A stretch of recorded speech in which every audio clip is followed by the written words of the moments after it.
In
the Pledge of Allegiance.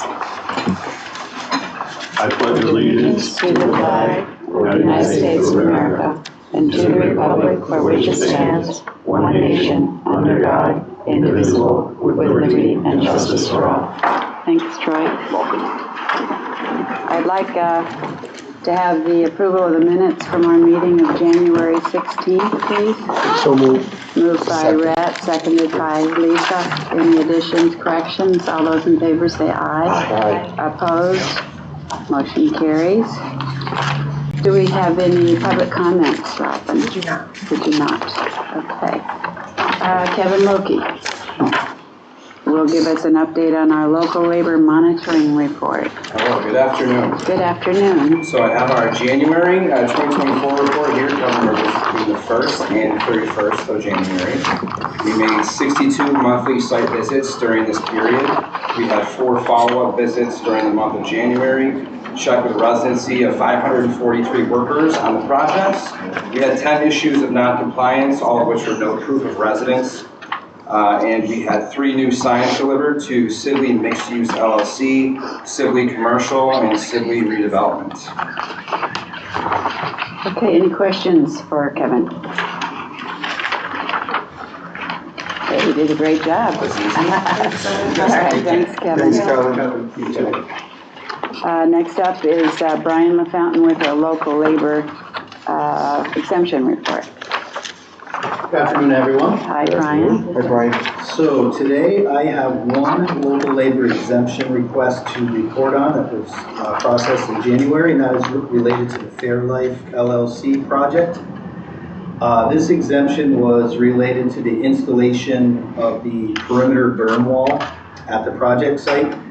This exemption was filed under the warranty criteria for COMIDA. The manufacturer of the berm wall pieces required that it be installed by an approved contractor having the necessary certifications. Here in the Rochester area, we have individuals who have certifications, but we do not have any local contractors that have a certification at the contractor level to meet the minimum requirements from the manufacturer.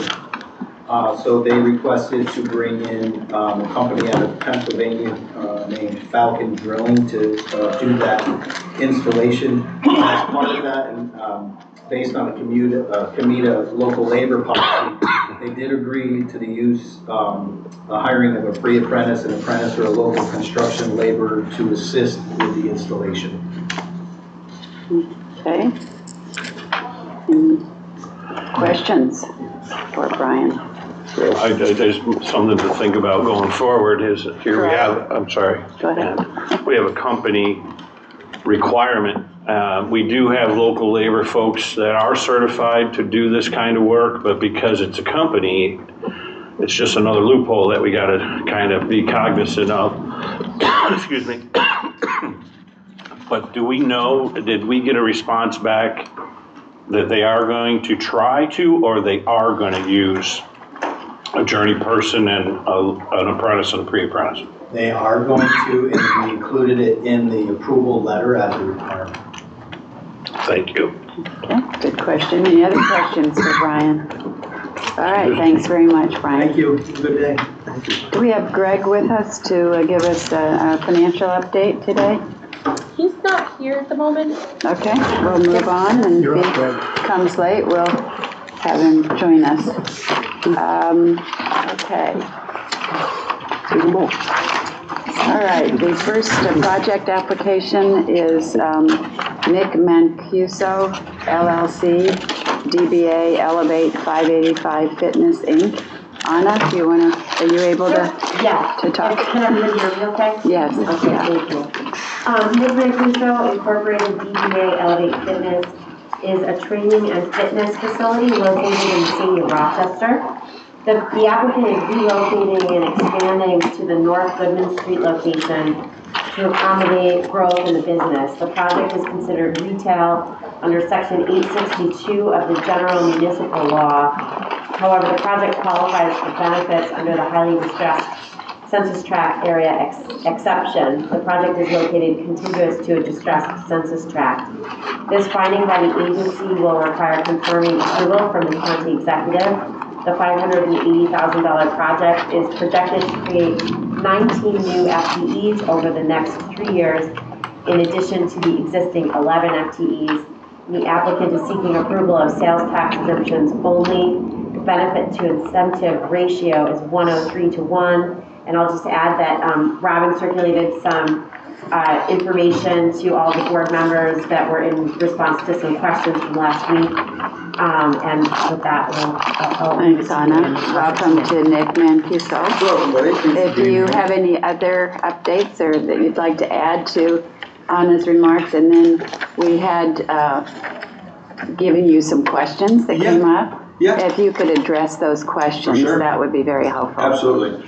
First off, just thank you guys for being here. It's really an honor to stand, be a part of such a great, organization and giving back to small businesses and other things in Rochester. Before I get started, though, there are two people here. Dawn Reese, who is our full-time admin manager, and John Day. He's our director of personal training.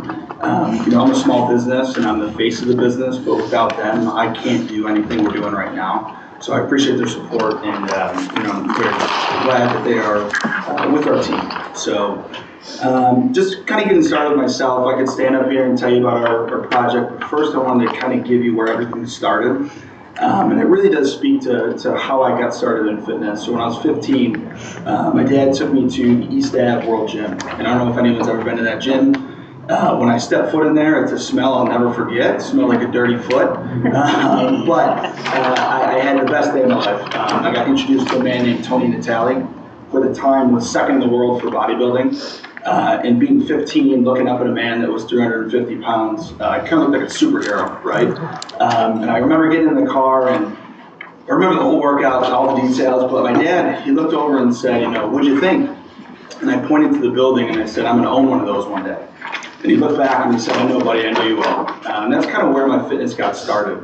I could sit here and tell you about all our certifications in the last 17 years of what I've spent giving my whole life to fitness and helping the community. But I really want to talk to you about what great things this project is going to bring our community. So our current business, we're 2,600 square feet. We are capped. I don't have the ability to offer memberships and offer massage therapy and other things. It's really strictly to personal training. From my understanding, we're pretty much the only place in Rochester really operating under personal training and turning a profit. That's great, but I want to reach out and help so many people in the community. So taking over this new space in Village Gate, first thing, that building's been empty for a very long time, and we're very thankful that we can step foot and take all the space. But we're going to be able to offer so many new features that we can't offer at our current space. There's so many walk-in opportunities. just from smoothies, in-body scan, coming in and just needing a consult for a nutrition expert. These are things that don't cost a great deal of money, but they really do service health and wellness in the community. So very excited about the expansion for that, and just the opportunities that that's going to bring. On top of that, we also have partnerships throughout schools in the area, and some of them, they can't afford fitness. Eastern Ottaquo's a great example.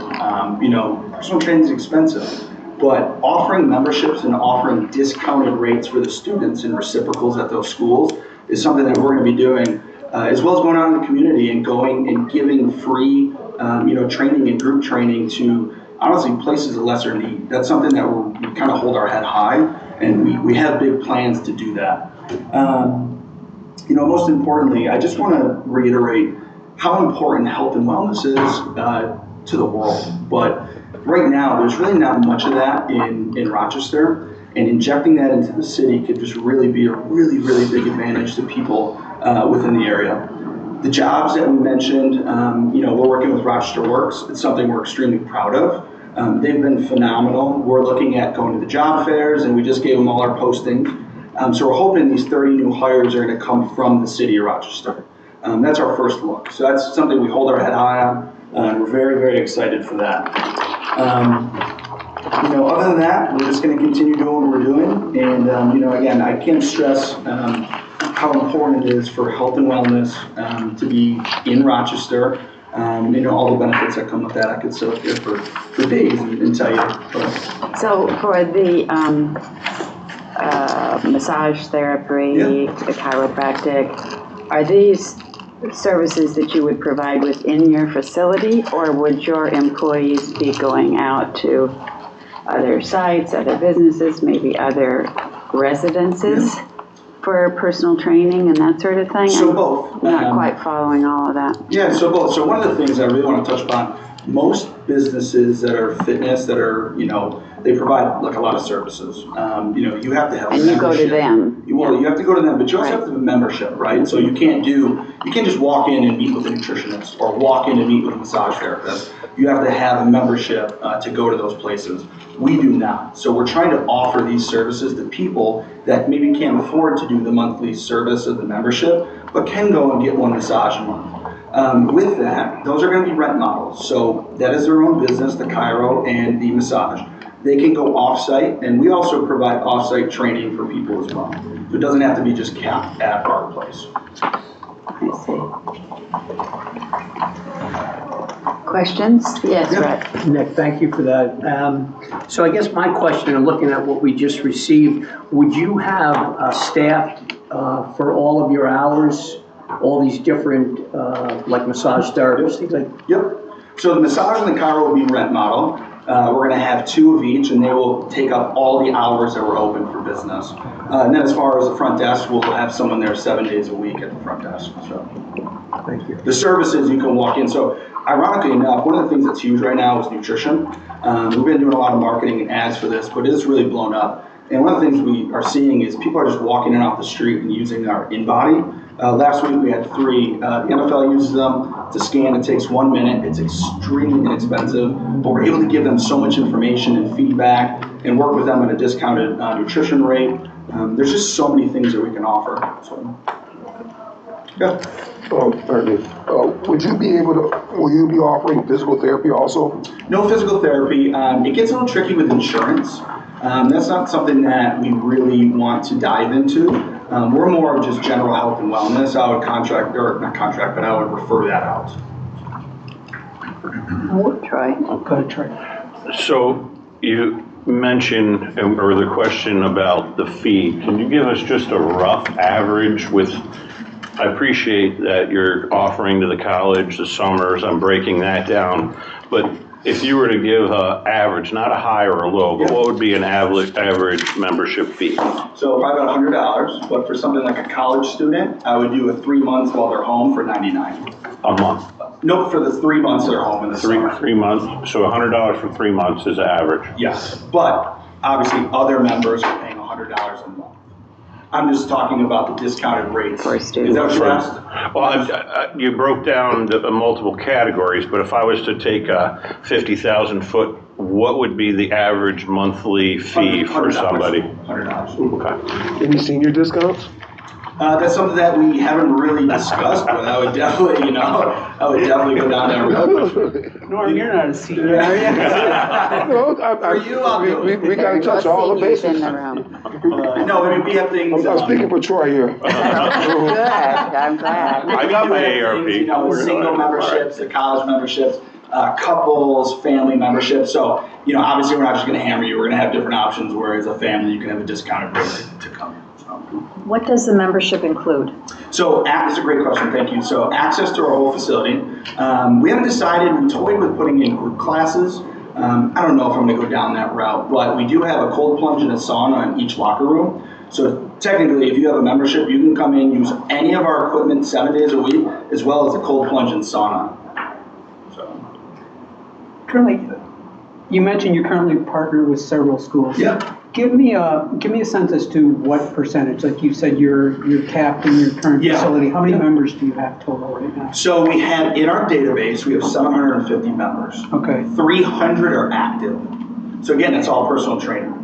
So we outsource to Penfield, East Arundecoit, St. John Fisher, Gates Chi-Li, Diamond Pro Baseball. We send guys out to those facilities and they hold training sessions there. It'd be really nice to get them into our facility. I just don't have the space. So. Got it. So your partnership right now Yeah. with these schools is Yep. you sending out? We're sending out, yep. Okay. Yeah, which is also tough because we have a staff where we just hired 3 more people. John's doing a great job of growing this. But it's really tough when I see them during the day. And then I say, bye-bye, have fun at Gates Chi-Li all night. So it'd be really nice to bring more kids in and get that acclimated into our business. It's tough. So. Any other questions? Okay, any other questions? All right. It wasn't necessary to hold a public hearing on this. I would like to ask you some local labor questions. Are you aware of our local labor policy? I am, yeah. And do you anticipate any local labor exemptions at this time? Nope. Are you aware that any exemptions need to be requested 45 days in advance? I am. Okay, thank you. Yep. The seeker process is complete. I'll ask now for a motion for inducement and final resolution approving a sales tax exemption. Is there a motion? Motion. Moved by Rhett and seconded by Troy. Any other comments, questions? Okay, I'll take a roll call vote. Joe? Yes. Norm? Yay. Troy? Yay. Rhett? Yay. Lisa? Yay. Jay? No. No, and Ann is a yay, so motion carries. Thank you, guys. Congratulations. I really appreciate it. Good luck Thank to you so you. much. Thank you. Okay, let's see, the next project is Diamond Packaging, and we have Representative Keith Cernick here, and the lawyer, attorney, and Dan Brady, CFO, Diamond Packaging. So Okay. welcome. Thank you for having us. So are you Keith? Okay, he's the speaker. Okay, Anna, you want to walk us through it? Yes. Diamond Packaging Incorporated, a printing and packaging company, is proposing the renovation of their multi-building campus on Commerce Drive in the town of Henrietta. The 3 existing buildings will all undergo upgrades and redesigns in order to accommodate growth. Diamond Packaging Incorporated plans to create 90 new FTEs in addition to its existing 236 FTEs. The $11 million project is seeking a real property tax abatement, mortgage recording tax, and sales tax exemption on the building located at 145 Commerce Drive. The applicant is also seeking mortgage recording tax and sales tax exemptions only on the buildings located at 111 and 155 Commerce Drive. The cost-to-benefit ratio is 256 to 1. Okay, thanks, Anna. So, Keith. Dan. Oh, Dan, I'm sorry. You're the CFO. Yes. Tell us more, elaborate. Diamond's 115 years old, woman-owned, always based out of Rochester. Been at Connors Drive about 30 plus years, I'd say now. So we've had about 25% growth in our square footage in May of 22 when we acquired another 40,000 square feet. We already occupied and manufactured 80,000 square feet on either side. So now it's kind of more contiguous space, which is great. We are experiencing growth. We primarily service the Fortune 500 customer base, Procter & Gamble, L'Oreal's. Rochester has always been a hub for printing and packaging. Unfortunately, some companies such as K-Swipe and such no longer exist. But Diamond really transitioned into the high-end niche, and we are in the upper niche that exists really for the folding carton printing space. So essentially, we joke, we make empty boxes, but if you can think of the most flashy cosmetic, fragrance, personal goods in terms of pressed white strips, toothpaste, that's really what we specialize in. So the funds here utilized for acquiring another large printing press, a Heidelberg from Germany, a sheeter, which is Marquette from domestically made in the States, and then the 40,000 square feet and the ancillary kind of infrastructure upgrades that are going to be needed to support that for the long term. We currently are 3 shifts, 24 hours a day, and really just have fortunately been experiencing growth the last few years as everyone's been kind of navigating the choppy waters of the supply chain crisis that existed. But fortunately, Diamond's kind of come out stronger, and we're just looking to capitalize on that growth opportunity. So South Carolina made some nice offers to you. Yes, but at this point, we still want to stay here. Like I said, local roots, woman-owned. We want to continue to operate here and continue to hire here. Well, we're happy to hear that and to know that for sure. Okay, so any questions from the board at this point? All right. We did have Yeah, I a do have one. Just okay. I'm out of curiosity, if you can share it. What was the incentives that were offered by South Carolina? I don't know if we can disclose it for the legal counsel. So the incentives were property tax abatement, a rebate of payroll taxes, and a full refund of any corporate taxes for anything that was sold within South Carolina, as well as some infrastructure work that would have been needed, water and sewer and power that was going to be within the site. Okay. Thank you. Any other questions? All right. We held a public hearing on this project on February 15th. Rachel? There were no comments. Thank you. I'll ask you our local labor questions. Are you aware of our local labor policy? Yes. And do you anticipate any local labor exemptions at this time? Only to the acquisitions of the specialty equipment. So as I spoke, our presses are Heidelberg, they're from Germany. And the sheeter also, just given the niche of it, there are sometimes some constraints. But otherwise, no, to the ancillary and infrastructure work. Okay. But you'll let us know. Yes. You'll give us advance notice on that. Okay. I do have a question on that. Okay. Can you elaborate a little bit more? This is a pretty large piece of equipment, and I understand Heidelberg and Germany is going to want to oversee. So you're saying you might have one person and then somebody local, like a bolter or some contractor that moves this equipment? Correct. So your waiver would be one, possibly one, or could you elaborate a little bit more on what you're thinking on that? I know historically, so Diamond has multiple printing presses from Heidelberg. They've utilized bolter. I think we'll continue to utilize bolter or of the like as we continue to grow. But yeah, just specifically like the Heidelberg. Right. Which is, it's really just a specialty, like I said. We primarily compete with about 8 to 10 companies in North America. They're just pretty niche printing presses. Thank you. Okay. Are you aware that any exemptions need to be requested 45 days in advance? Okay, the secret process is complete. I'll ask now for a motion for inducement and final resolution approving a sales tax exemption, partial mortgage reporting tax exemption, and a partial real property tax abatement. Is there a motion? Moved by Lisa, seconded by Rhett. Any other questions, additions, changes to the motion? Hearing none, I'll take a vote, roll call vote. Joe? Yes. Norm? Yes. Troy? Yay. Rhett? Yay. Lisa? Yes. Jay? Yes. And Ann is a yay, so that's unanimous. Congratulations, keep growing. And So you'll stay here for stay. another 110 years, right? Let Carl know. Hopefully I'm still working. And hopefully Norm will be here. Hopefully you won't. Oh, that's nice. What a nice guy. He's not. No, you have to be careful there. What do you mean, Dan? Okay, all right. Next up, we have a couple of modifications. The first one is IDEX Health and Science LLC. Anna?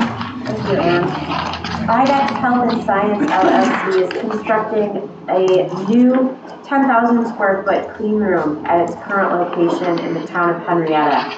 IDEX was approved for a sales tax exemption in November 2022. IDEX is a photonics manufacturer providing life science and medical device, semiconductor, industrial automation, and machine vision technologies. The $9 billion project is projected to create 57 new FTEs.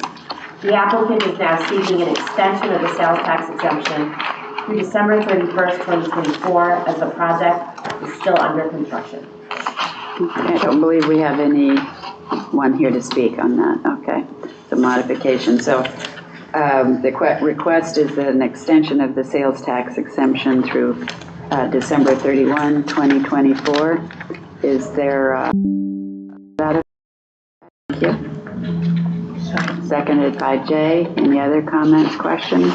All those in favor say aye. Aye. Opposed? Motion carries.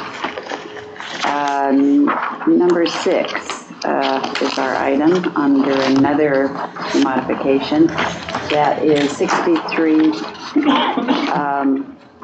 North Plymouth Avenue, and it's a pilot termination. Anna, you want to tell us anything about that? And this application, or this board material looks different than a typical modification on the agenda.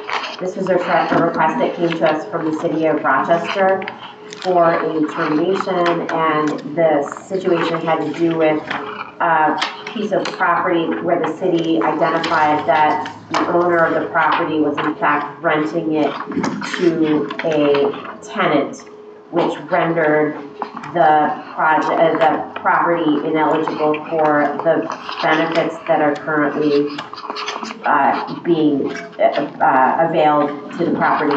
So I'd love to put Rachel on the spot to go into more technical details. So this is the choice program. Right. The city actively monitors compliance. One of the requirements, as Anna said, is that it is owner occupied. Right. And the city learned that it is not, and we sent a notice letter to the owner asking them to provide evidence that they are living there. We did not receive a response, so we are now asking to terminate.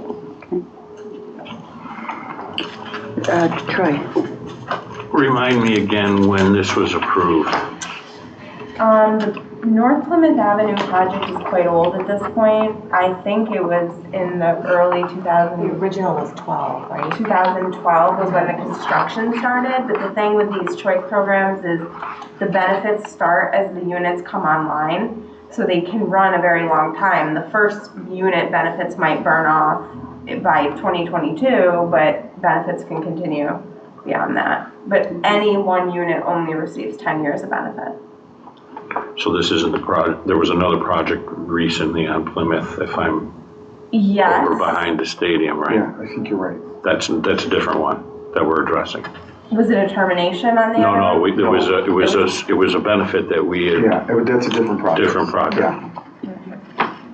That would have been in my time here. That That Plymouth, we would have approved benefits for? yeah, but it must have been a different address, Okay. I'm thinking, Probably. We do have a number of projects, over on. similar names and addresses. Okay, okay. It's good to hear that the city does actively. They do. Right, Jay? Nice to get some help. Yeah. How many months do they get away? Any other questions on this? Years. Where's it actually located at 63? 60. Right, across right here. Across the street from Hopstein, you know, the townhouses. Weren't those Summers? Yeah. Okay. That's what I thought. Okay. All right, I'll ask for a motion to authorize the termination of the pilot agreement at 63 North Plymouth Avenue. I'll motion. Thank you, Joe. Seconded by Rick. Any other questions? All those in favor say aye. Aye. Opposed? Motion carries. Okay, next item. We have several items, and I'll let Anna introduce the first one, it's a Fast New York application. Anna? Yes, thank you, Anne. The Fast New York program is a grant program established by New York State through Empire State Development to facilitate the development of shovel-ready industrial sites. And the way that the program is set up, industrial development agencies are the eligible grantees, and developers with projects should work with industrial development agencies like COMIDA to further those projects for consideration by the Fast New York program. Buckingham Properties is working on a project in Brighton. The project is called Winfield Park. The project has been in the works for several years, and there are some utility needs associated with the project. It spans 133 acres, and this is a request for a Track B Fast New York application, which would cover $500,000 for an engineering study for utilities on the site. And we're seeking the board's approval that we submit a letter of intent. And here today to present on behalf of the project is Aaron Malbone from Buckingham Properties. Good afternoon, everybody. Good afternoon, welcome. Buckingham Properties. I've also brought Peter Byers with me from B&E Associates. They've been to all of our civil engineering and planning with us for the project. So I'll let him walk you through that. Do you want just a brief overview of the project itself, or what? Any specific? Whatever you'd like to share with us. Okay, sure. I'll just give you a little We're background. eager and listening. Pardon? We're eager and we're listening. Oh, okay. Just to give you a little background, Winfield Park is a proposed mixed-use development, as mentioned. It's situated on about 133 acres of property in the town of Brighton.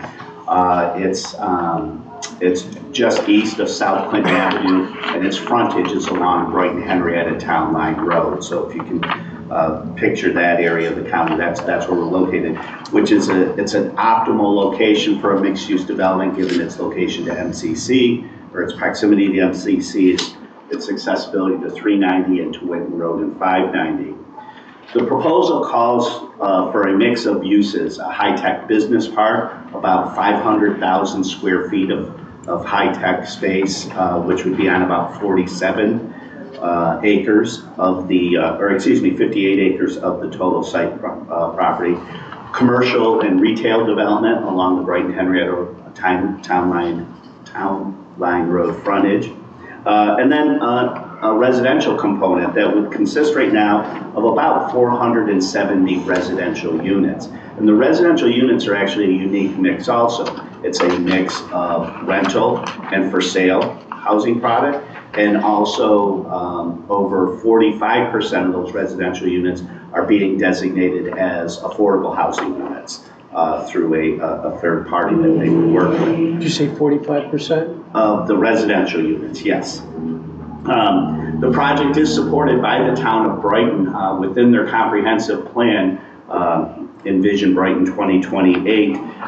This parcel is a focus area of that comprehensive plan. It's called the Brighton Henrietta Town Line Road Focus Area.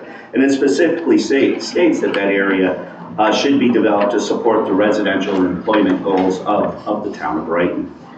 The application that we're requesting to be considered would go directly to the pre-development planning necessary for the electric utility infrastructure, for the engineering and design of that infrastructure for the upgrades. This project's been on pause since 2013 as a result of electric power supply.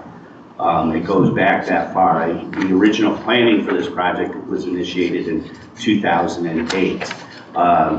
The developer has, no pun intended, re-energized the project. But again, we are still at this standstill on the electric infrastructure. Working with RG&E, Buckingham has been working with them, but RG&E has requested the need to go to engage a significant study on their end to determine what the infrastructure upgrades would be in order to support this development, but also additional development within the Witten Road, Town Line Road corridor. The development of Winfield Park will provide the town and county with an increased tax base. It'll provide jobs during construction, but also provide a core employment center within the mixed-use component of the project. It will be an attractive employment center given its proximity to MCC 590, 390, but also having what we would call on-site housing, and the fact that there is residential, such a major residential component here, that it is creating a project that provides housing opportunity and employment opportunity, and it provides it in multiple ways and in varieties for both housing and employment. Aaron, I don't know if I've left anything out, or if you've got any other specific questions we could answer for you. Brett? Yes, you talked about high-tech acreage Yeah. out of the whole site, 58 acres. Do you have anything close to that for the retail and Sure. and the housing? So yeah, the retail commercial component would be the frontage, about 7.5 acres in size. And then the area being committed to the residential component is about 74.4 acres. The caveat on that 74.4 acres is about 20 to 25 of those acres are wetland areas that are regulated and thus not available for development. Okay. Can you just provide a little detail on what this study is going to include? So I presume right now there is not sufficient electrical infrastructure to support this That is correct. development? And actually, no infrastructure to support any further development in that corridor at all. When you say no infrastructure, no sewer, water? Oh, no, I'm sorry, I'm talking electric infrastructure only, I apologize. The Okay. property is served by public sewer and public water. Okay. There is capacity available in both of those systems to serve the project. The transportation network has been deemed appropriate there would be development associated with highway improvements, but the infrastructure of transportation is in place also. Where the need is the electric utility infrastructure. Okay, is there any infrastructure there to support any development, or? Yeah, there's about 1 megawatt of power now Yeah. there, which we're going to do maybe a tenth of the residential component of the project only. Yeah, I think the last numbers we heard is they could support maybe up to 70 residential units. Okay. Is there a time frame for this study that they're going to undertake? We were She said politely. It's been a long process for them. Yeah. We were told that this study would be done 4 years ago, honestly, so that's something we ask them every time we talk to them. We get this approved when we do it, they say right away, but we're asking for a schedule of how this would happen. I see.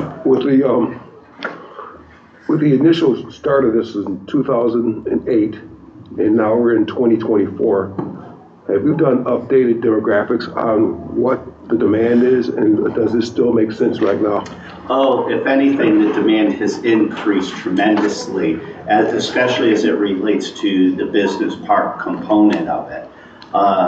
Buckingham receives solicitations many times during the course of the year for large footprint type buildings. And we're not talking even distribution, we're talking light industrial assembly, high-tech businesses. The space just is not available in that area. They have the acreage to develop it with 133 acres. It's just providing the power. The question was, do you have demographics to support that? I mean, that's, Yeah, so we work with GRE a lot from a high-tech standpoint, I'd say, bringing projects to Rochester. If we had these buildings available, they'd be full by now. We turned down so many projects. GRE wants us to get this done as well. They keep saying, hey guys, when are you gonna break down? When are you gonna break down? But that's, you're still not answering the question. I mean, are there studies, there's demographics that you can bring and present to us saying this is what's there, this is what the demand is? So we've done multiple, are you talking about market studies? Market studies, analysis? Yeah, so where you, I mean, we've what? done multiple market studies since 2008. I think our last one was done 2020, maybe. The project has changed over that from 2008 to now as well. How it's built, what type of projects, what type of uses are there as well. A lot of things have changed since 2020. I mean, in regards to impact of the pandemic, your cost of providing money, the demand. So you're asking for us to make commitment, but it's all anecdotal without having any type of supporting documentation on that. I'm just trying. I'm trying to understand that. Yes. Norman, I'm sorry. This is the funds that are being requested are state funds. I understand that. Okay. Absolutely. We're asking. Staff is asking the board's permission after hearing the presentation to submit a letter of intent to apply, and then of course anything is subject to the ESD's approval. And then we would come back to this board to seek your approval to accept the grant in the event that the award is made. Just a point of clarification for the record. Understood. So is there consideration of renewable energy resources on this property, solar, wind? You're near the canal, heat pumps. I don't know if you can access loop. I just, in the study that's coming, are these conversations that are going to be had to sell this project to the state? Because we're so pinched on power, unless something comes up here, I don't know where you're going to get it. That's very concerning, but have we had that conversation in the proposal when it goes to the study? Yes. So we've looked at multiple on-site generation, cogen, looked at all that stuff. The real answer is we can't do a whole lot until we know what RG can do. That's unfortunately the real answer. We have a couple different options planned, but until we know what they can provide or can't provide, we can't really push forward on what option makes the most sense. I just hate to see the state, RG&E is so struggling right now without a proposal where you're going to have a project to help itself, at least a conversation with 500,000 square foot of roof just on the industrial part and the wetlands. If we can put a windmill in the ocean, is there potential in the wetlands to put up a windmill and to sell to, this is what we're going to try to do to make this happen as a partnership, instead of the onus just being on how is RG&E going to make this happen, right? I understand what you're saying. Go ahead. Well, I was going to say, I can answer the latter part of that, and the fact that the DEC regulations on the wetlands are very restrictive.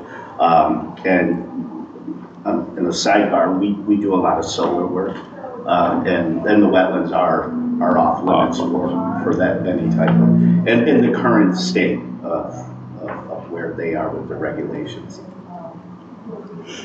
I don't know if you can answer this, but I mean,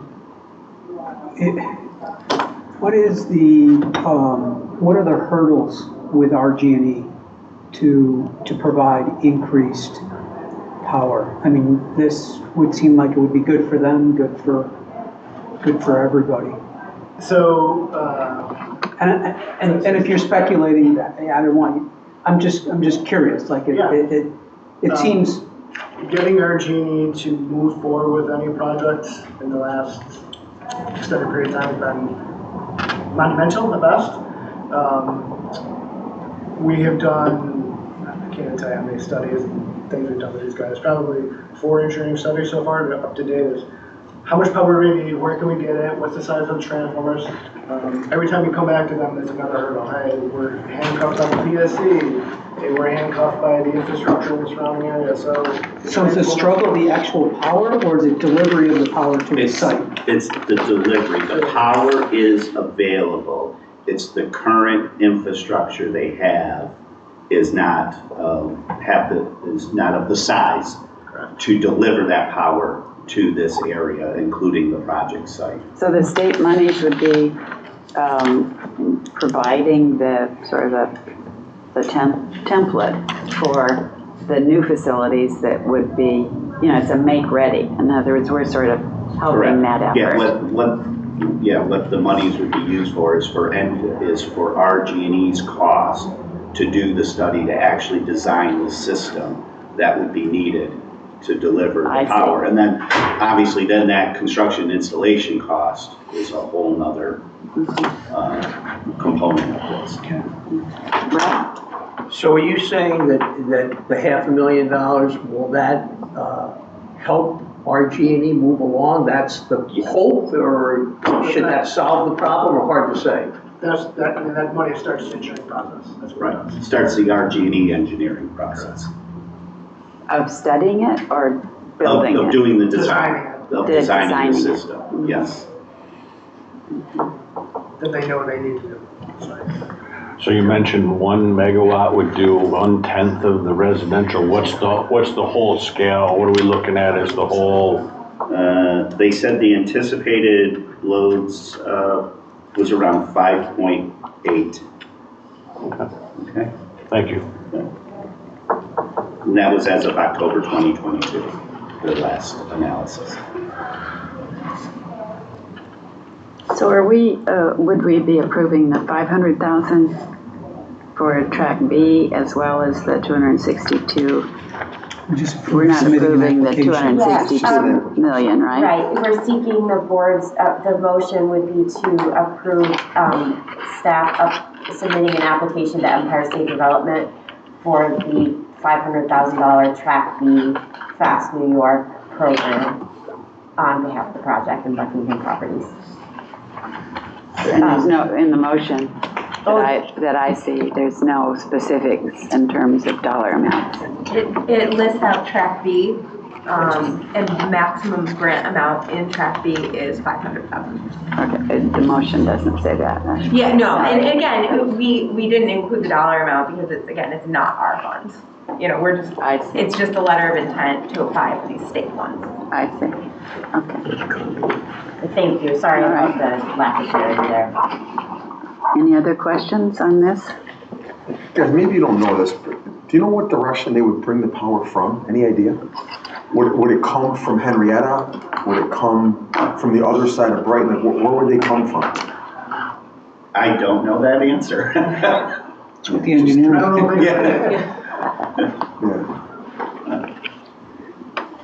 Hopefully Niagara Falls is right down. Hopefully. Okay. All It's kind of a right. big issue, though. It is. That is a big hurdle, but not on our hands. Okay, I'm going to ask for a motion to approve the submission of the Fast New York Track B grant application to New York State for a pre-development grant at Winfield Park located on Brighton Henrietta Town Line Road and South Clinton Avenue.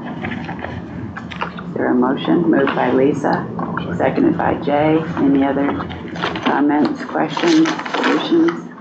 All right, I'll take a roll call vote. All those in favor say aye. Aye. Opposed? And motion carried. Congratulations, good luck with that. What? So, just making, that wasn't a roll call vote. What you mean, like with names and stuff? Didn't need to. It's okay, it's more efficient. That's right. As long as the lawyers approve it, hey, I'm with them, so. Robin is passing around a presentation from Monroe Community College. Dr. Robin Cole is here. Dr. Cole is the Vice President of Economic Development, Workforce, and Career Technical Training at MCC. Welcome, Dr. Cole. Thank you for your patience. The next item on your agenda you'll see is our Empower annual report. Empower is the name of our program partnership with MCC, through which COMIDA helps to subsidize in-demand worker training in partnership with employers. So effectively, between COMIDA and an employer, costs of a cohort of either existing employees, incumbent workers, or new workers is covered through the Empower program. And with that, I will turn it to Dr. Cole. Thank you for being with us. Glad to be here. Thank you, board, for being able to present. And my first week back, I've had surgery on my jaw, so it's a little still in this role. I have plates put in my jaw and everything like that. But no, I'll be fine, pretty tough. But, one thing I do want to say before I get into some of the numbers, the report will go into the numbers, you all will serve, and you'll see just the impact that the COMIDA funds have had. But, even larger than just these numbers here on the page, if anyone else was here this morning, because Hope came and was talking about the investment into the region, and then also with the tech hub and other things that you're seeing, the excitement that's happening. Since I've been here almost 2 years, I think a lot of that is spurred from the COMIDA fund. The fact that the county has funded the MCC and our programming and shown that they're backing it has led to other funding sources and opportunities from Ralph C. Wilson and other sort of grants that we've had. We've had a large success of that sort of grants supporting our workforce education. So I just want to say that this funds, it goes beyond just what you see on the paper. It really leads to gateway of other funding that we received. So I know the presentation may be on the screen, but I'll just walk through the hard copy here. So when you just look at the partnership, and as Anna said, we're looking at the most in-demand careers in the region to help support those in-demand careers. That is the focus of the Empower, and also just the needs of local employers. You look at the program to date, the total training cost from 2017 to now has been about $4.1 million. Of that, about $2.5 million has been funded from COMIDA. So you see the impact of that funding that has come from those fundings. Also, the total unique participants served has been about 2,546 individuals. So we've serviced quite a few individuals within the program, and if you look at the next couple of slides, it just shows kind of the breakdown there in the pie graph, and you can just see the impact and the percentage of the funding that comes from COMIDA in order for us to have this program. You go to the next page, as we break down the total participants, you can just see where most of the participants at. I just want to just point out, as you see in the CNA program. So for these areas, the on the total participants served, the 2546, I'm assuming these are the people that went through the program, correct?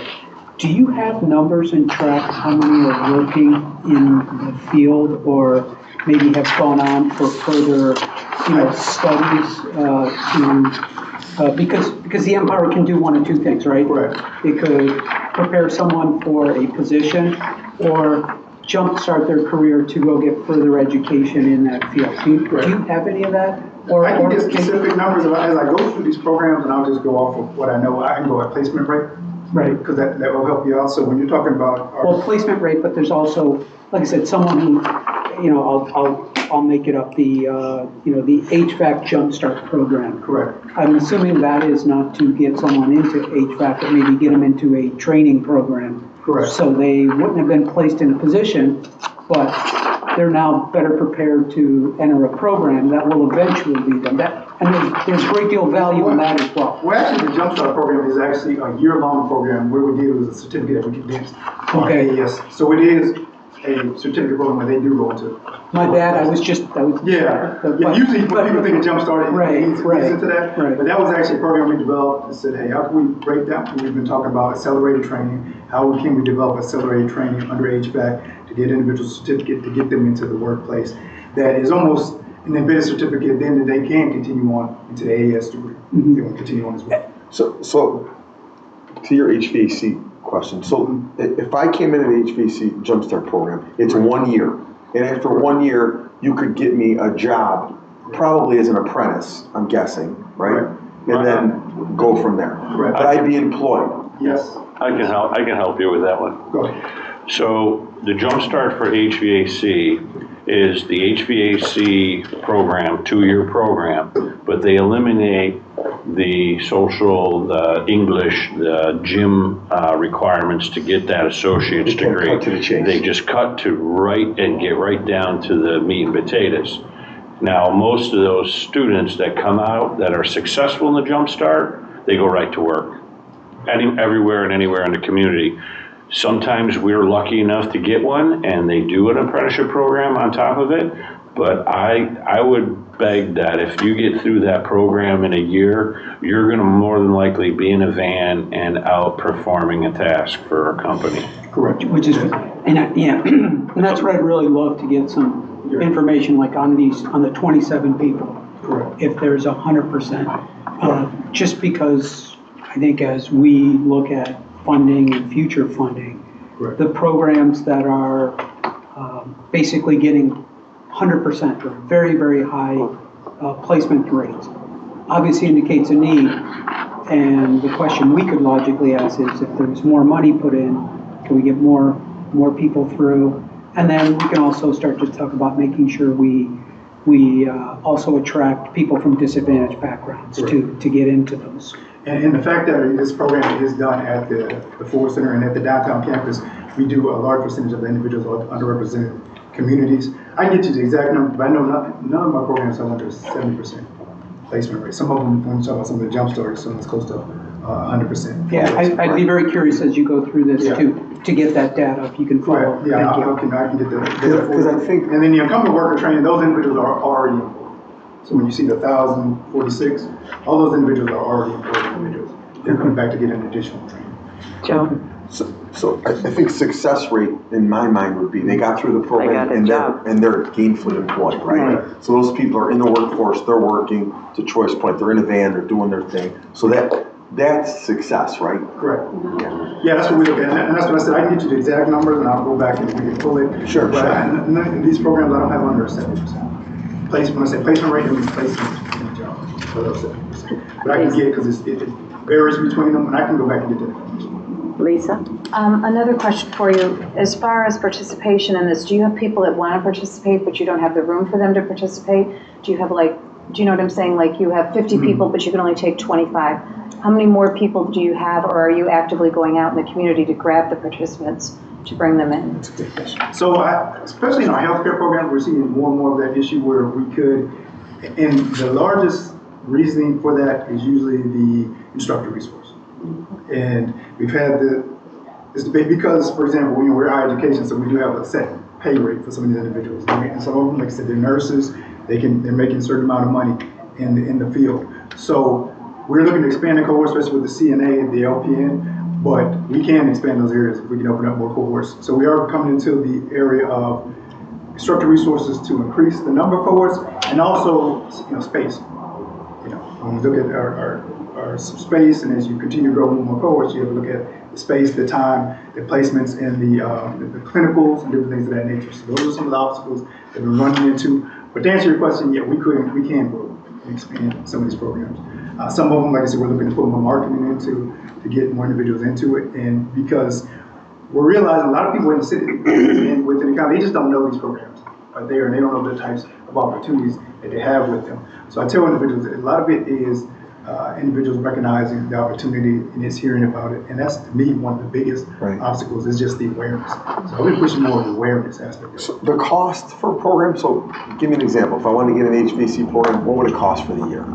Cost for the year, so just ballpark certificate, we're talking like $2,500. Some of the, depending on some of the consortium programs, sometimes it's $1,000, $1,500, because a lot of the consortium working training programs, the number one provider is Trillium Health, so a lot of the leadership, those sort of trainings. With the second highest was Gleason, and a lot of the geometrical sort of training for those. So that's what some of those costs are. So it varies depending on the type of training. Any outreach or any connection with the school district at all, Edison Tech, and some of their programs? So I meet quite a bit with Edison Tech, because I've been trying to help them. They actually had closed down their machining all this year. I went in their room, they got sheets over the machine because they couldn't find an instructor. Anthony McCullough retired. I got Anthony McCullough come work for me. But, he retired from the school district, he's a free agent. So we've been helping, we're trying to help get them placed. But we are developing, not only with just Edison Tech, but UPREP, the charter schools, Vertus.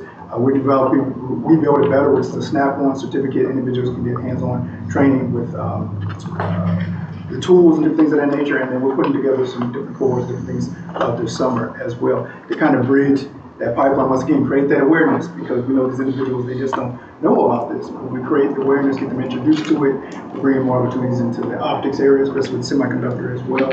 So those are some of the things that we're going about. So Edison is one. We're talking also with the semiconductor with the superintendent, meeting with him this week with Micron. He's excited about getting some things going in that area. And then also the other county high school, the superintendent of West Russian District. And also trying to do some training with the Webster District for their technical teachers to get additional training as well. That's great news. Is there any discussion for a grant, like let's say a participant gets through the program, gets placed on a job? Is there talks of maybe reimbursement of a $2,500 or a $1,500 commitment to that individual? And what could we better do to influence? I think that would help in a marketing situation where we can have that conversation with an Edison or a Monroe or anybody that wants to get into one of these programs, saying, if you get into the program and you put up the money and you are successful to graduate through the program, we can help by reimbursing you or getting like, maybe there's a partnership that we can have with entities that hire these folks, like a bonus program to counter, because I was in a conference not too long ago that the conversation with MCC was, is there a possibility of free education? Not so much, and I think is that we have an opportunity here to say, let's reward positive behavior. If we get through the program, is there any conversations happening? Is that even something that we could have as a conversation with the board? Some of those individuals, I mean, that's what this program is for. It helps our CNA, helping them, and they're going through, cost-free. And then also. Okay, it's already in existence, it's already there. It's already in existence. For some of the incumbent workers, that's the employer is paying for them. But one thing we are looking at is I've been in talks, for example, with getting a grant, the mentorship aspect of it. So a year after they're employed in place, then we can pay for it, mentoring them. Okay. So yes, they get placed in a job. A lot of those individuals, it's not the skills get you the job, it's the other stuff that gets you unemployed. That's what I always say. Okay, because it's just those interaction, understanding what it's like in the workplace, understanding culture. Life skills, exactly. Right. I've had conversations with individuals when I say, well, what are you looking for when you say these skills? And I always say, oh, you're talking about stuff my dad taught me. Because I didn't learn that in school. But now we have to teach that. We have to continue to support that. We know the culture is different now. Society is different now. So we're looking at developing that mentorship aspect. In fact, I had a mentorship workshop that I had someone come in and perform for industry and to talk about types of mentorship programs that you can have at your job, and also types of what does that look like? What is the need for mentorship? So we're looking to get some funds to ESL, matter of fact, to continue a mentorship with them and support them for a year after they're placed on the job to lead to that placement success. Okay. So a lot of this is numbers. I know I forgot my allotted time. We took it all. Yeah, but a lot of it you can see is just the numbers and the breakdown of the program. And I won't, like I said, you have this in front of you, and you can see where most of the funding is going, and where you see a lot of the interest, a lot more of the interest now. We're talking about IT, developing and growing those areas. We're getting a lot of, like I said, trying to have that placement of more semiconductor and the optics at the downtown, because I'm surprised as much as the growth and just the impact of that industry here in Rochester nationwide, that people don't know about it, and they here in the code of optics in a sense, the birth of it in a sense. So that's where we're looking to continue to grow that training, and then also clean and renewable. We have a grant out clean and renewable energy, extend individuals learn more about the solar, clean and renewable energy and opportunities in that area. So that's where we're going toward growing our So you have 2,546 unique participants. How many people are involved in the training, the teaching? The instructors, or are you talking about the people? Your, MCC. Oh, for MCC, so doing the training. So we have somewhat of a staff of training. Most individuals are adjunct instructors. Are what? Adjunct contracted instructors. I see. So depending on the class, how many sessions we're running. I see. That depends on how many individuals we have to instruct the courses. So, as we continue to grow, and like I mentioned, especially with the healthcare, we want to continue to grow and expand that. That's when we're running into that, all right, how do we attract these individuals to come and teach and come in to instruct? So we do have a couple of full-time coordinators, instructors, individuals on staff. That funding is through ARPA as well. Once again, we're talking about county funds. ARPA funds has really helped us get that in our partnership with Blitz. Dr. Cole, when you follow up and say, like, here's placement rates, and if you could provide some color on some of those hurdles, like, you talked about the LPN program. Hey, we are instructor limited. I would be very interested to know that as well.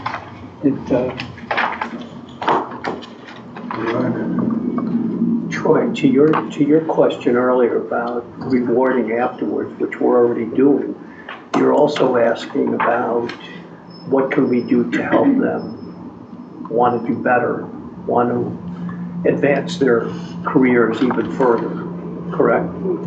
Yeah. The retention. I mean, it's one thing to get through a program and then have a job for a short period of time, and to the point, mentorship. You didn't tell me this was going to be my everyday task. That's not in the book. The mentorship's huge.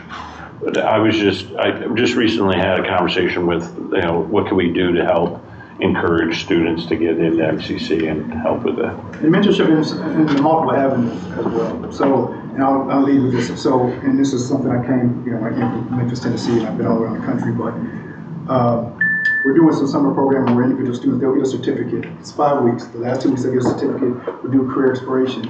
But the first 2 weeks, we're talking about, I said, let's implement the civic engagement aspect of it. Learning about the civic background of the history of Rochester.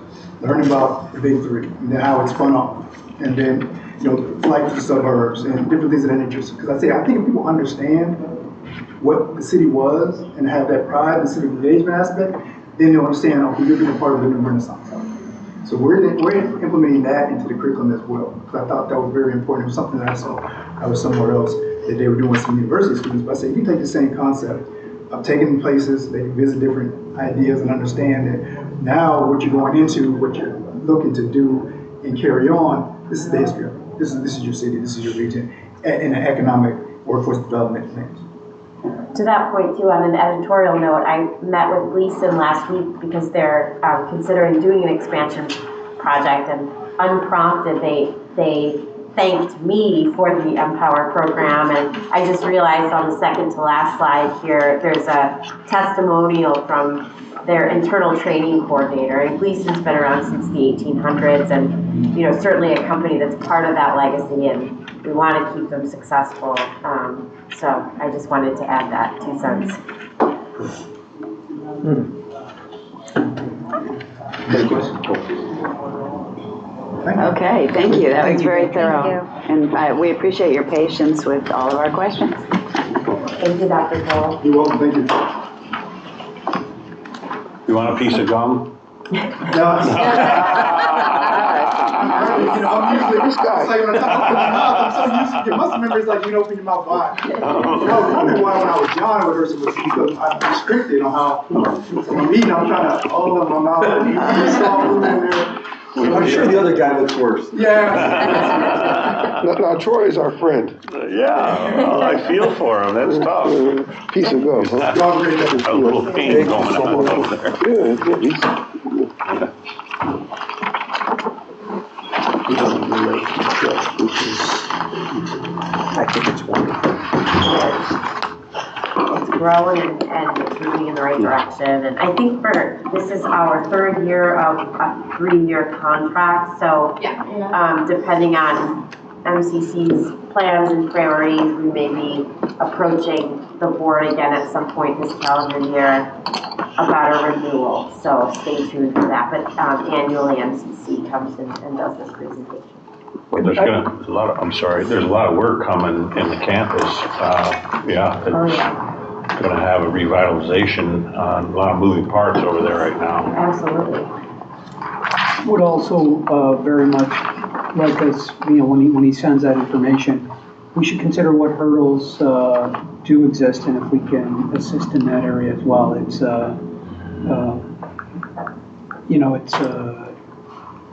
It's something where we all would benefit if, to not have an instructor and have students and everybody available is just, boy, that's something we should really acutely focus on, trying to get those instructors in place. It's the future for these kids. I can tell you an interesting thing. So when I was a kid, if we were buddies and we hung around together, and a couple of us were academics and a couple of us were not, those guys went to trade school. They became mechanics, electricians, carpenters. Fast forward, which isn't today, it's 10, 12 years ago, my son's friends who were not academics, should have went to trade school or got in a program like this, ended up going to wherever they went, and they got a degree in sports management. I'm thinking of one young man in particular. So he's no skill set at all. And he's working at a liquor store. So my son says, hey, can you give him a job? So I have to have somebody teach him how to paint or how to do something where he can make a living. And it's just the opposite of what it used to be way before your time. Right, Yeah. there needs to be more of a paradigm shift, and I know that that's been underway for like almost, really, it's been about a decade now, but it's still an uphill battle in schools, because I think in the public school system, funding or state aid, something is contingent on number of students that go on to a four-year college. Sure. So I think there needs to be some policy changes, but I'm not here to opine on any of that stuff. So, keep in mind, the kid in mind that I'm thinking of, like, he's got all kinds of school debt, and he's got $150,000 worth of school debt, and no skill set. So Joe, should have gone to Troy. did you know that Dutch Summers went to Edison Tech? Sure. Graduated. Sure. Dutch went to Edison Tech. Al Casey, who ran an engineering firm, went to Edison Tech. I can go up and down a list of people here in this community that are were multi-millionaires that went to Edison Tech, got a skill, either a machinist, a tool and die person, draftsman. Yeah, there's no question. And then took it to the next level. They walked in there with a skill that they can basically build on. But what has happened is that they've taken these schools that had a system, a structure in place, they kind of threw it to the side to make sure that everyone gets a Regents diploma. And there's certain people that are not going to get a Regents and understand what a Regents is. And they should be, directing them in the right way. And this is a good program to do that. And, it's disturbing to hear that, with all the need that we have for advanced manufacturing, there's not a teacher running the machine shop at Edison. Without instructors, you're done. You're done. Then it stops. Absolutely right, Joe. And so those are the things where, if we have the ability to assist and try and correct that, we all benefit. 100%. We all benefit. Well, we know what that is. What is it? Dollars. Well, the school modernization program invested $5.7 million in the machine area, tool and die, at Edison Tech less than 3 years ago. And it was state of the art. And now they're saying that it's fallow, it's not being utilized. That's terrible. They had the best machine, and McCullough's a great instructor, but they didn't look at what was going on next. And just, you walk through there, and they have that place just sitting there collecting dust. No, it's a shame. It's not something, you're absolutely right. It's not something it's not great to hear that. Oh, it's not. I think we focus on academics more than we do those kind of things, and that's the problem. I've got a nephew right now that is being pushed to go to college, and he has no desire to go to college, and it doesn't matter because the school is pushing him. Everything that's going out there is pushing him to go to college, and he's going to be a lost lamb. I mean, he's going to graduate, and it's going to be, now what do I do? And I'm trying to come back I had a conversation with Troy, but exactly what you said. And it's the schools. They're right. They're getting their money. They want them to go, and we're not encouraging these kids to get into these trades. I mean, there's money to be made in the trades, but we tell them they have to go to school, and they have to have a 4-year degree, but then they got to get a master's degree. And they're not making any money. It's learning by a different form. Yeah, it's a different form of learning. People just don't see it, and it's just really frustrating. And the problem is, like, that young man will find his way, hopefully, eventually. The problem is he's going to encourage incur debt that he doesn't right. need Exactly. in the process. In the His- process, right? his aunt's a Barracuda, so Right. his aunt will take care of him. Yeah. I will get him where he needs to Yeah, be. you know, it's, No, you're But- right, retro. So right, does- they incur that debt, and then their quality of life is 5 years behind or 10 years behind where it needed to be. So this is what needs to, this is the discussion that has to happen. Right now, a school gets rewarded for a student that is accepted to go on to college. That high school gets funding, even if that student's there for a week and drops out. That high school gets paid. See, that's not right. Okay, so I have been a big advocate for the skilled trades in any program, that you should, these high schools, we should be putting it on pause, and you should be looking at a 5-year, like you're asking for a report on the success rate.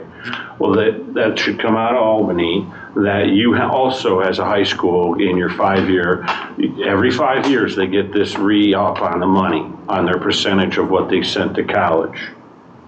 And if we could get a study on retention of who graduated with an associate's, who got a bachelor's, who went on even further, those are the real numbers. So if you got somebody, now for the skilled trades, and this number is absolutely gonna blow your mind. Skilled trades, a successful graduation rate is above 70%, Right.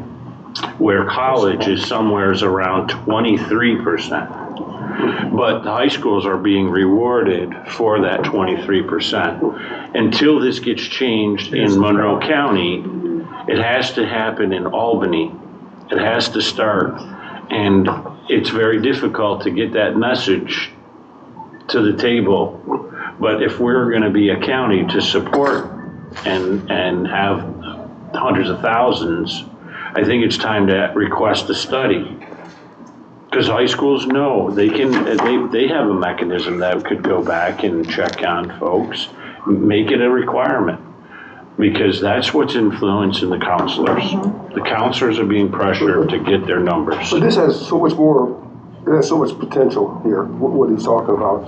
And I think the one thing that they have to do, MCC community, is get the word out that this program exists, and let everyone know that it's there. This is alternative, especially for someone like your nephew. Right. No, it could be, getting the word out, but it seems like in some places, the word is out, even if more people came, they couldn't accommodate. Yeah, right. Well, then the other word is, get some retirees like Troy to come up there and work. Yeah, he's retired. I knew that was coming. Oh. It sounds to me like what needs to happen somewhere along the way is to start a dialogue with the community and superintendent of schools, the city school district, to talk about what are you doing for these children that aren't going to go to college. And I think that may have the most impact, more impact than anything else, because they got boots on the ground. They're there. They see what's happening. If the city could get tapped into that resource of money. In the interest of time, we need to get back to the agenda. All these Clearly, great this is ideas. a big topic of interest, and I'm glad that it's a topic of interest because, Right. COMIDA is a critical piece in the economic and workforce development conversation in Monroe County. So, something that I think is proud to play an important role in creating this program. So, the next item on the agenda is the dashboard. Before you move on, I was just going to say, with the amount of money that we do give them, certainly we have every right to encourage them for even greater success. For sure. And, if we want to go a little deeper on not just placement, but where they ended up and how long they were there, they should be conducting those studies on their own. Absolutely. So that they can answer those kind of questions. Yes, we'll get that data over to the board in response to Jay's questions, and this program's been around since 2017, as is noted, which was under a different MCC president, a different vice president for workforce at MCC. There was a different approach in the past to the data-driven analysis than there is now. Allison meets monthly with MCC, and we're going to work on getting some data, and we'll continue to push them for more information. We also promote Empower as an economic development, as a workforce development incentive when we're meeting with businesses. So like Lee said, we're making sure, especially employers that aren't aware of it, we make sure that they're aware of it and that they are connected to the program. That's great. Perfect example would be Good to diamond hear. packaging. Exactly. Right. Right. People, so. Right. Yeah. Okay. Our dashboard is unchanged from January, so we don't In really your have to packet. dwell on anything here. Yeah. But we have an important conversation to be had under letter K here, so I'm going to turn it back over to you, Chair Burr. Okay. And we are in open session, correct? Okay. Jay, would you like to give us the governance committee report? Would love to give you the governance committee. So the governance committee met on. Jay, we're just gonna give Joe a second. Yeah, I'm He's gonna- recuse You're gonna recuse himself. yourself? Myself. Okay. You sticking around or you I'll just? stick around. All right, Yeah, I'll perfect. stick around for a couple minutes, yeah. I'll just leave this right here. Thanks, Joe. right up there. We should send them for lunch. Anna's got a very nice office upstairs. Okay. So Jay. Thank you for that. The governance committee, as I was saying, met on February 16th to discuss the alleged conflict of interest of Joe Alaco on the matter of Pittsford Canal Side properties. Just for the board's recollection, in May of 23, Pittsford Canal Side properties came before the board on a project they had on Monroe Avenue. The board denied benefits to Pittsford Canal Side properties. Pittsford Canal Side properties decided to commence an Article 78 proceeding, and they argued that Joe had a conflict of interest in reviewing and voting on their application. And furthermore, that Joe improperly influenced other board members. That matter was taken to court. The court denied the motion and to not only disqualify other board members, but what they also said in regards to Joe is they would remand that issue back to COMIDA for further review. And if COMIDA, through our process, found that Joe had a conflict of interest, the board would have to re-vote on the measure. If, however, we found there was no conflict of interest, then the decision we took in 23 stands. And that landed in the lap of the governance committee amongst one of the members, or one of the governing bodies. So, as I mentioned, we met on February 16th. Joe did, although he is a member of the governance committee, Joe was not present. He recused himself from those deliberations. And we began our analysis on whether Joe did have a conflict of interest. In looking at our what the governance committee did, we looked at our own conflict of interest policies. We also reviewed all of the papers that were filed in connection with that Article 78. That included affidavits, and we reviewed the material that the applicant had provided, as well as all the court records.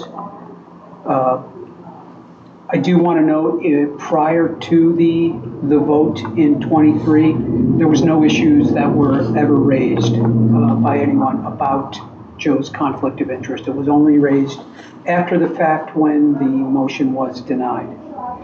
So the governance committee also reached out to council and sought some guidance from them. Council did provide a number of cases of other commissions, other New York entities that ruled on things that they felt that would be relevant for us. There was no case that was an exact match that we could point to, but what they did provide us was very, very helpful.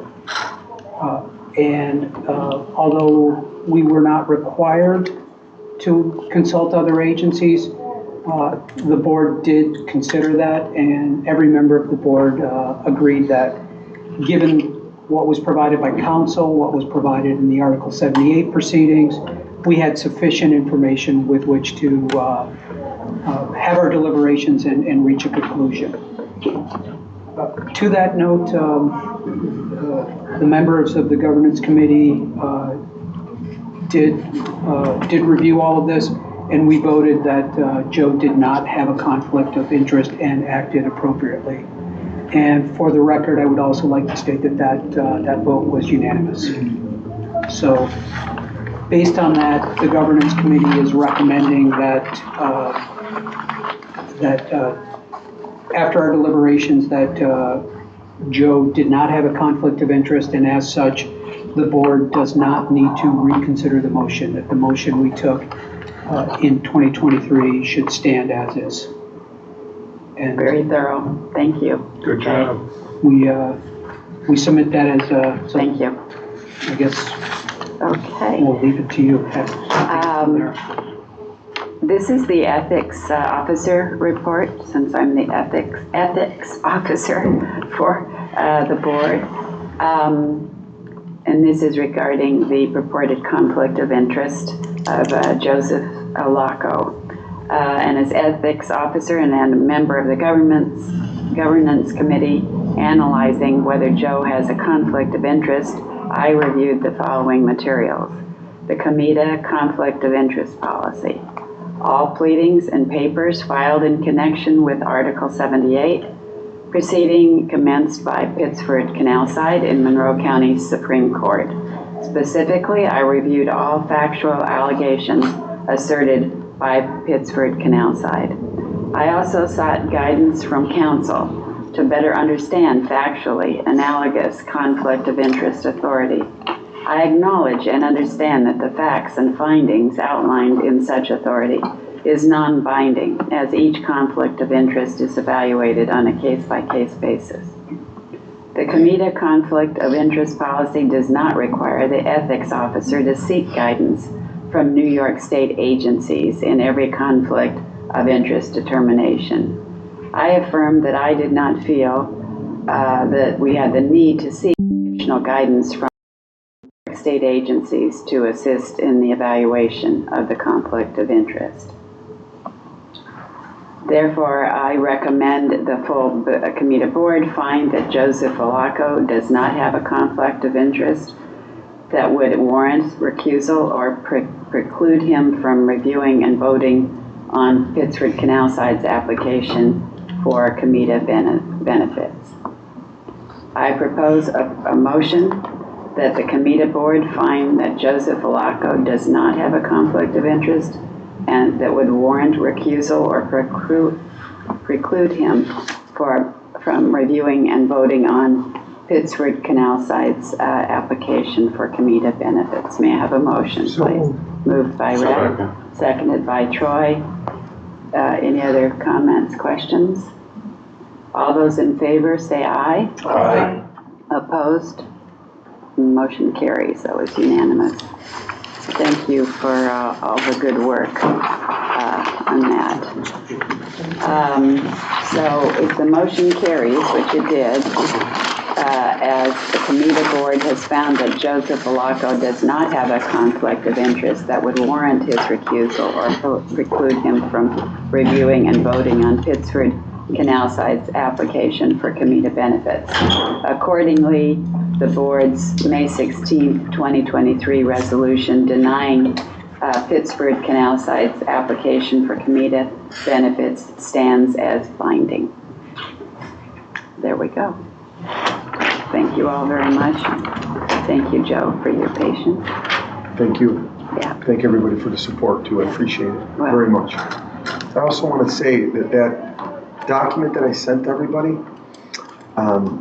Lana was a big help to me. So I didn't know it existed. And then, we're in the middle of a deal. We're 2 days before closing and they email me and say, hey, by the way, you're in the middle of a pending litigation, so we can't close.